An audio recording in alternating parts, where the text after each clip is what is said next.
খাজা তো সবসময় বাহির থেকেই কিনে খাওয়া হয়, তো আজকে আমি বাসায় বানিয়ে নিয়েছি, তাও আবার মিনি খাজা। এটা দেখতে যেমন সুন্দর, খেতেও ঠিক তেমনি মজা। তো এই যে আমি বাটির মধ্যে নিয়ে নিয়েছি ময়দা, আপনারা চাইলে আটাও নিতে পারবেন। তারপরে তার মধ্যে 2 টেবিল চামচ পরিমাণে তেল দিয়ে স্বাদ মতো লবণ দিয়ে এটাকে হাতের সাহায্যে সুন্দর করে আমি মিশিয়ে নিয়েছি। তারপরে এইভাবে চাপ দিয়ে দেখতে হবে, যখন এটা দলা পেকে যাবে তখন আপনার বুঝতে হবে যে এটা সুন্দরভাবে তেলের সাথে আটা মিশে গিয়েছে বা ময়দা। তারপরে অল্প অল্প করে পানি দিয়ে আপনার একটা ডো তৈরি করে নিতে হবে। ডোটাকে হাতের সাহায্যে সুন্দর করে মধ্যে নিয়ে তারপরে রেস্টে রেখে দেবো আধা ঘন্টার জন্য। তারপরে আমি চলে এসেছি শিরা বানাতে। তো প্যানের মধ্যে হাফ বাটির একটু বেশি চিনি দিয়ে তার মধ্যে পরিমাণ মতো পানি দিয়ে তারপরে এটাকে জাল দিয়ে আঠালো ভাব তৈরি করে একটি শিরা বানিয়ে নিব। রেস্টে রাখা ডো হয়ে গিয়েছে। এই যে আমি ডোটাকে এখন চপিং বোর্ডের উপরে নিয়ে সুন্দর করে হাতের সাহায্যে মধে নিচ্ছি। এটাকে মধে নেওয়া হয়ে গেলে এটাকে আমি কয়েকটি লেচি কেটে নিচ্ছি। এই লেচিগুলো দিয়েই আমি খাজা তৈরি করব রুটি বানিয়ে। তো এর আগে আমি একটি মিশ্রণ রেডি করে নিচ্ছি। এখানে আমি নিয়ে নিয়েছি কর্নফ্লাওয়ারের মধ্যে দিয়ে দিচ্ছি বেশ খানিকটা সয়াবিন তেল দিয়ে তারপরে আমি এটাকে নেড়ে চেড়ে মিশিয়ে নিচ্ছি। এই মিশ্রণটি আমি রুটির উপরে ব্যবহার করব যখন আমি খাজা বানাবো তখন।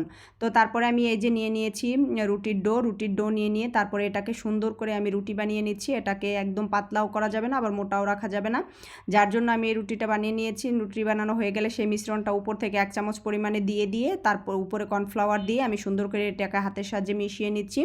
মিশিয়ে নেওয়া হয়ে গেলে তারপরে এটাকে আমি সুন্দর করে এই যে ভাঁজ দিয়ে দিচ্ছি। এই ভাঁজটা দিতে একদমই সহজ, আপনারা এভাবে শুধু বটে নিলেই হয়ে যাবে। এভাবে সুন্দর করে এটাকে ভাঁজ দিয়ে নিলাম, রোল করে নিলাম যেটা বলে। তারপরে এটাকে আমি সুন্দর করে ছুরির সাহায্যে ছোট ছোট টুকরো করে কেটে নিব। আপনারা যেমন সাইজ বানাতে চান আর একটু বড়ও করতে পারেন। আমি যেটা কেটেছি এর চাইতে আর একটু সামান্য বড় করেও আপনারা কেটে নিয়ে বানিয়ে নিতে পারেন। তো তারপরে কাটা হয়ে গেলে এখানে আমি আঙুলের সাহায্যে চাপ দিয়ে এভাবে ছোট ছোট খাজাগুলোকে তৈরি করে নিচ্ছি। এটা খুবই ইজি, আপনারা চোখে দেখলেই বুঝতে পারবেন যে আমি কিভাবে করেছি। এটা বানানো একদমই ইজি একটি রেসিপি এটি। তো তারপরে এই যে সবগুলোকে আমার বানানো হয়ে গিয়েছে। এভাবে আমি সবগুলো লেচি দিয়ে রুটি বানিয়ে খাজাগুলোকে বানিয়ে নিয়েছি। বানানো হয়ে গেলে চুলায় প্যান বসিয়ে তেল গরম হয়ে গেলে তেল দিয়ে দিয়েছি। তেলটা গরম হয়ে গেলে তার মধ্যে আমি বানিয়ে রাখা খাজাগুলো দিয়ে দিচ্ছি। দিয়ে তারপরে এটাকে আমি সুন্দর করে নেড়ে চেড়ে একদম ব্রাউন কালার করে সুন্দর করে ভেজে নিব। যে ভাজা হয়ে গেলে তারপরে এটাকে আমি সেই যে আমি শিরা বানিয়ে রেখেছিলাম চিনির শিরা, সেই শিরার মধ্যে দিয়ে দিব। তো শিরার মধ্যে দিয়ে তারপরে এটাকে আমি চামচের সাহায্যে নেড়ে চেড়ে সুন্দর করে এই খাজাগুলোর সাথে মিশিয়ে নিয়েছি। তো 1 মিনিট পরে আমি এগুলোকে তুলে নিচ্ছি।